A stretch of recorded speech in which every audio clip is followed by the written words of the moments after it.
Hi there, I'm Tracy Smith, and here comes the sun, a closer look at some of the people, places, and things we bring you every weekend on Sunday morning. Author Fran Lebowitz seems to have something to say about almost everything and everyone. We wanted to find out why she's so driven and asked our Mo Rocca to go along for the ride. I was on a plane, and the guy sitting next to me was on his phone the whole time, and I thought, what is he doing? He was playing a game where it looked to me like he was murdering fruit, killing fruit. What does he do when he's not doing this? I'm hoping that one day I'm not wheeled into surgery and this guy is like my surgeon, you know? As always, an extended version of their conversation is coming up later in the show. It's very interesting to me that companies care so much about their employees. I would think if I was an employee of a company, I would really just rather pay me more. Okay, just pay me more. I don't care how you address me so much. I don't care the atmosphere. In no way do I imagine that people who own corporations care about their employees. There's zero possibility that that's the case. And I don't know why people don't see that. The South Bronx means many things to many people. To Congressman Ritchie Torres, it's home, which is where John Dickerson caught up with him. This is the poorest district in the country. What does that mean? More than half the residents in the South Bronx pay more than half their income toward their rent. And that's before you factor in the cost of food and transportation and utilities and prescription drugs. At just 33 years old, Ritchie Torres represents the 15th in Congress. It's all just ahead. We'll be right back. Her sardonic sensibilities have endured over the decades as an author, speaker, and even Netflix show host. Want opinions on Fruit Ninja, Hemingway, and smoking in public? She's got 'em. Here's Mo Rocca with Fran Lebowitz. Did you have strong opinions as a child? I did, but no one cared about them. So who did you give them to? Well, I tried to tell them to my parents, but when I was a child, I had to go to sleep. My bedtime was 7:30, till I was like 13. So I once said to my mother, why did you make me go to bed so early when I was like 12 years old? And my mother said, to tell you the truth, by 7:30, I just couldn't listen to you anymore. Most writers write for a living. Fran Lebowitz talks. Yes. Yes. And at a recent appearance at Connecticut's Ridgefield Playhouse, she weighed in on everything from marathons. Here's what I would run 26 miles. If there was a German soldier behind me with a gun. To costumes for pets. Dogs don't need clothing. That's what the fur is. To her own legendary lack of productivity. I am such a slow writer, I could write in my own blood without hurting myself. She's been speaking her mind for half a century. This is my favorite thing to do. This is why I write. From her days writing for Andy Warhol's Interview magazine in the 1970s, to her two best-selling collections of comic essays, repackaged into a single volume. Ladies and gentlemen, the one and only Fran Lebowitz. To a Netflix series directed by her friend Martin Scorsese. People want to challenge themselves. I find real life challenging enough. Which brought her distinctly analog sensibility to a decidedly digital platform. Though technology has always sort of baffled her. I was on a plane, and the guy sitting next to me was on his phone the whole time, and I thought, what is he doing? He was playing a game where it looked to me like he was murdering fruit, killing fruit. What does he do when he's not doing this? I'm hoping that one day I'm not wheeled into surgery and this guy is like my surgeon, you know? We met Lebowitz at the famed Argosy bookshop in Manhattan. I never loved Hemingway. There's, in my opinion, really such a thing as too butch. Apart from a children's book in 1994, she hasn't published a volume of new writing in 40 years. I must have all of these books. But audiences don't seem to mind. And yes, she's got something to say about audiences. Every single thing, there's standing ovation. There is over-enthusiasm on the part of the audience.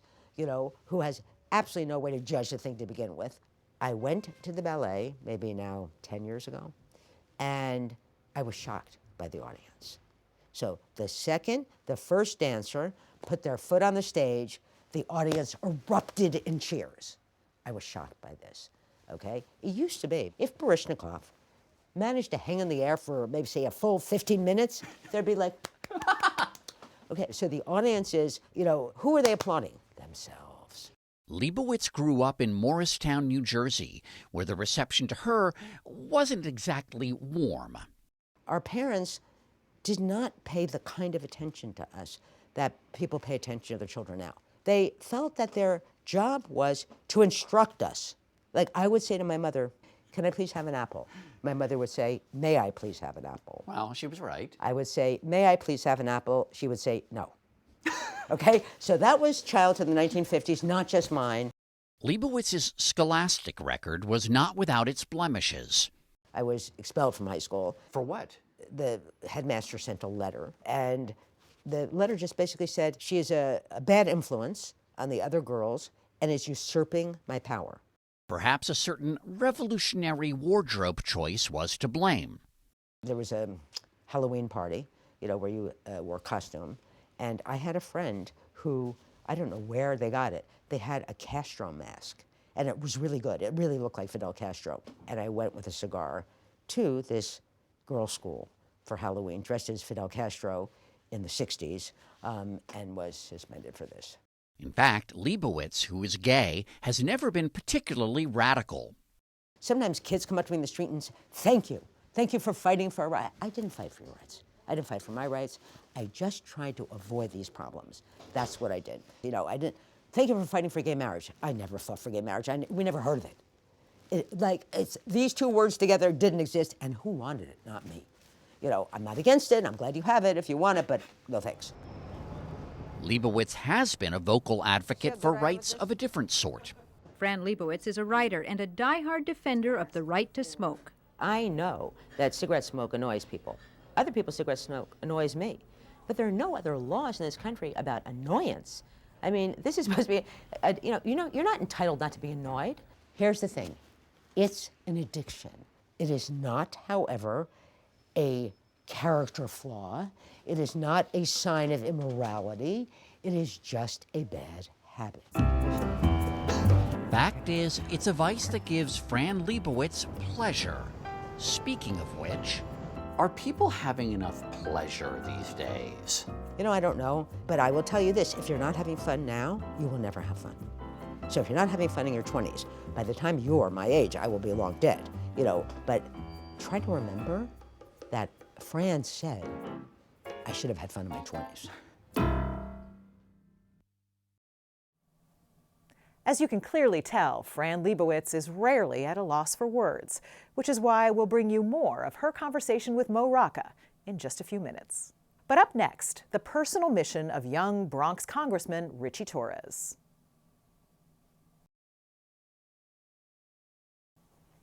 The evolution of Ritchie Torres is a remarkable one. Today, you'll find him roaming the halls of Congress, but he started out as a shy kid from the South Bronx. John Dickerson met up with him there to discuss change in his hometown, in Washington, and in himself. The 15th Congressional District in New York's South Bronx has a number of distinctions. It's home to Yankee Stadium and the Bronx Zoo. It's one of the most democratic districts in the country. Good to see you. How are you? How's everything? Good to see you. And something else. This is the poorest district in the country. What does that mean?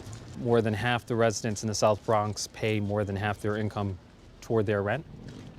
And that's before you factor in the cost of food and transportation and utilities and prescription drugs. At just 33 years old, Ritchie Torres represents the 15th in Congress. We can deliver real people results that are going to affect their lives. For him, the issues that Joe Biden has staked his presidency on, reducing inequality, overhauling the social safety net, are not as abstract as the Build Back Better term used to describe them. For Torres, they're personal. Apartment 2A, and so that second floor window, So that's the window you looked out Yes. of. And what are you looking out that window thinking when you're growing up? Thinking that there's a whole world of opportunities waiting for me. And that might seem like a bold thought, given that Torres grew up in chronically underfunded public housing in the Bronx. I'm someone who grew up with a whole range of challenges, right? I've had family members entangled with the criminal justice system. I've had to face housing insecurity and food insecurity. But the one constant that I had in my life was a stable, affordable home. Ritchie Torres and his sister and twin brother were raised by their single mother. There were moments when we could not afford to have 3 meals a day. You know, my mother would lurch from one low-wage job to the next, and so our income varied widely. And what kind of jobs did she have? Mechanic, food server, just a whole range of low-wage jobs. Mechanic, car mechanic? Yeah. The motivations that would drive a future congressman were all around him. As a teenager, he helped care for his grandmother after she was widowed and in declining health. But he learned he could only do so much. What was that experience like? Painful.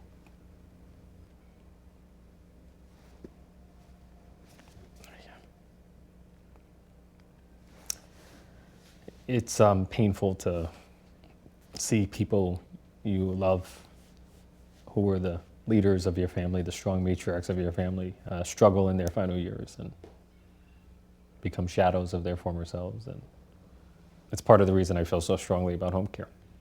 I want for every elder in America what I would want for my own grandmother. In high school, he was captain of the law team, leading his school to win New York City's moot court championship. He entered New York University full of promise, but faced a personal crisis that cut his studies short. I was hoping that I would graduate and go on to law school or go on to become a teacher. But during the latter years of my high school time and then during my early college years, I came to struggle with depression. And so I dropped out. There were moments when I thought of taking my own life because I felt as if the world around me had collapsed. Torres sought therapy, started taking an antidepressant, and found his way back by immersing himself in local politics. He ran for the New York City Council, despite calling himself an introvert. I would have to drink 1 glass of wine before every speech. He won, becoming the youngest member ever to win a city council seat. We uncover evidence of After 6 years, Torres ran for Congress, becoming the first gay Afro-Latino representative. The most important lesson that my mother taught me is never forget where you come from. He has the idealism of youth, but recognizes politics has limits. Some moral debates, for example, are distractions. So I'm a Democratic candidate out there somewhere, and my Republican opponent is mischaracterizing critical race theory. Do I answer those mischaracterizations, or do I talk about prescription drug costs with the bulk of my remarks? I would focus on prescription drug costs, because if you conduct your campaign on the terms set by your opponents, then you're going to lose. Moderates must win, or Democrats will lose the majority. I'm in a deep blue district. I'm in one of the most democratic districts in America. And so I'm respectful and mindful of the perspectives of members who are on the front lines, who are in purple districts, and who have a feel for swing voters much more than I do. Let's rebuild America. We talk about it a lot. And half a loaf is better than no loaf, which might mean whittling down social policy legislation to win the vote of moderate Democratic Senator Joe Manchin. As a progressive, why put all this blood, sweat, and tears into electing Democrats and marching and speaking passionately about these issues if a West Virginia senator is going to call the tune for what the party believes in? I refuse to allow progressive purity to be the enemy of progress in the real world. Happy Thanksgiving. And for me and for the district that I represent, an expanded child tax credit, home care, affordable prescription drugs, child care, all of these represent progress. Torres will be able to see the results when he visits his mom, who still lives in the apartment of his youth. How will the lives of the people who live here improve if President Biden's legislation gets signed? We're finally going to have the opportunity to bring public housing into a state of good repair. So none of it is sexy. None of this is But we're going to replace elevators so that disabled residents are no longer prisoners in their own homes. We're going to replace boilers so that people have consistent heat and hot water in the winter. We're going to bring people closer to the ideal of safe, decent, affordable housing. For Ritchie Torres, it's key to giving the next kid like him some reason to look out the window and hope. When people ask me how my mother raised 3 children on minimum wage, I describe it as mission impossible. But there are mothers who pull it off, who manage to remain hopeful in the face of real deprivation. And it's, in some sense, a miracle. And it's that triumph of hope that inspires me and sustains me every day. You think human nature is bad? I mean, human nature is bad. That's why they call it human nature, not human art. As promised, more from author Fran Lebowitz after the break. And most of those tempting. Once again, here's Mo Rocca with Fran Lebowitz. You think human nature is bad? Yeah, this is surely not an opinion. I mean, human nature is bad. That's why they call it human nature, not human art. Most people tempted with certain things will give in to that temptation. And most of those first of all, most of those tempting things most people don't get tempted with. So they don't get tried and they don't know how they would act. But if you've been tried, if someone's waving money at you, or something else that you desire, and you say no, then you know. But that's not many people. It does seem to me, by the way, very adolescent, or even pre-adolescent, this concern of what other people think all the time. I mean, the upside of being old, is that you don't care. And that's the only upside. I'm not recommending it, but not that you have a choice. I remember the first time I heard the phrase trigger warning, which I think now is out of style already. But I mean, companies, right? It's part of their policy to issue trigger warnings or the equivalent. I know. It's very interesting to me that companies care so much about their employees. I would think if I was an employee of a company, I would really just rather pay me more. Okay, just pay me more. I don't care how you address me so much. I don't care the atmosphere. In no way do I imagine that people in corporations care about their employees. There's zero possibility that that's the case. And I don't know why people don't see that. Starting, I would say, in the early 90s, corporations started borrowing the language of poets.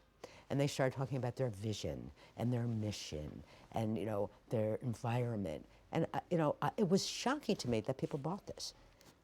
All businesses are the same. It doesn't matter whether it's a lemonade stand, or Amazon. A business is an entity, the single purpose of which is to make a profit, period. So when you think about your past, is there a particular time that you tend to go to more than others? Is it your childhood? Is it when you first came to New York? No, I can't think of any particular time that I think about more frequently. I grew up in a small town. We were not allowed to stay in the house. In other words, get out. Right. So most of the mothers, of the era and the class that I was in, middle class, people, the mothers didn't work. So the mothers didn't feel guilty not spending enough time with you. They spend more than enough time with you. So that if I, on a Saturday, was lingering over lunch for 1 second, my mother would look up and go, "Get out of the house. Get out of the house." So that, they didn't want us in the house. Get out of the house. Where? They don't care. Children were brought up pretty much alike. And also, everyone's parents were allowed to yell at you. Oh, right. Other parents could yell at you. Yeah, and did. Because you can't do that today. Oh, are you kidding? You'll go to jail. You can't even slightly suggest that perhaps they might not want, you can't do that at all. So, but if you did something wrong, it could be another part of town, that mother would call your mother, she may not even have known, and tell your mother, you were seen doing this, and your mother would thank her, and then when you got home, you would get punished for doing this wrong thing. And she would thank the other woman for saying, "Thank you for telling me what a horrible child I have." Not that I didn't know. And so our parents didn't know a lot of things about us. We never would have told them. They also, they just weren't that interested in us. My father used to say, "I work hard all day. I don't come home so I can listen to your theories." The only thing I remember my mother ever saying to me about my future was when I was like 14 and we were doing dishes, which seemed to be like, nonstop. She said to me, you should marry a college professor because you like to read so much. If you married a professor, you would always live in a place where there were a lot of books. I happen to have been, by the way, not that you asked, an excellent daughter. I have no doubt. I would say, if there was a Nobel Prize for being a daughter, I would get it. But I could never make up for not having gone to college, and I could never make up for not having gotten married and had grandchildren. I thought that the pandemic might be a time when people would sort of think more about AIDS, and there might even be some sort of reckoning about what happened and how all those victims were treated. It doesn't seem to have happened. Because everyone's dead. That's why. And that is something that is very hard to explain to people because there's no context for it. There is no context for what it was like to be gay then. I tell you what angers me. It angers me a lot when I read something that a young writer writes where they describe someone, who say, was 30 in 1970 or something like that as being in the closet. This was everyone. This was everyone. Because, we used to use that term, gay people, but we meant pretended to be straight to us, to other gay people, not to straight people. You couldn't have a job. You could not have a job. Gay bars in New York were 100% owned by the mafia. They were all owned by the mafia. Why? Because gay bars were illegal. They were illegal because it was illegal to be gay. And the cops in every neighborhood, which they used to have, like neighborhood cops, they knew where the gay bars were, okay? And so they didn't raid them because they were paid off. But when they would, periodically, there would be raids of gay bars. Just like periodically, they would be arresting hookers because the streets were full of hookers. And they would do this always during an election year because someone running for something was going to run on this. I'm going to clean up the streets. I'm going to clean up the hookers, and I'm going to clean up the gay bars. And when this would happen, and they would arrest everyone, the next day, the names of every single person arrested would be in the paper. And as soon as that happened, every single person named in that story would lose their job. 100% of people would lose their jobs, okay? And that didn't matter whether your job was, you were selling shoes at Bloomingdale's or you were a heart surgeon at Mount Sinai Hospital, it made no difference. You were fired, and that was the reason you were fired. So when AIDS first happened, you could pretend not to be gay, but you can't pretend not to be dead. I really believe, I know this is not a very popular way of putting this, without AIDS, I don't think you'd have gay marriage. I don't think you've had all these things because it pushed everything into the public. When people say, oh, COVID is like AIDS, I say it's nothing like AIDS. First of all, people care about COVID, and they did right away. I'm Tracy Smith. Thanks for joining us. We'll see you next time on Here Comes the Sun.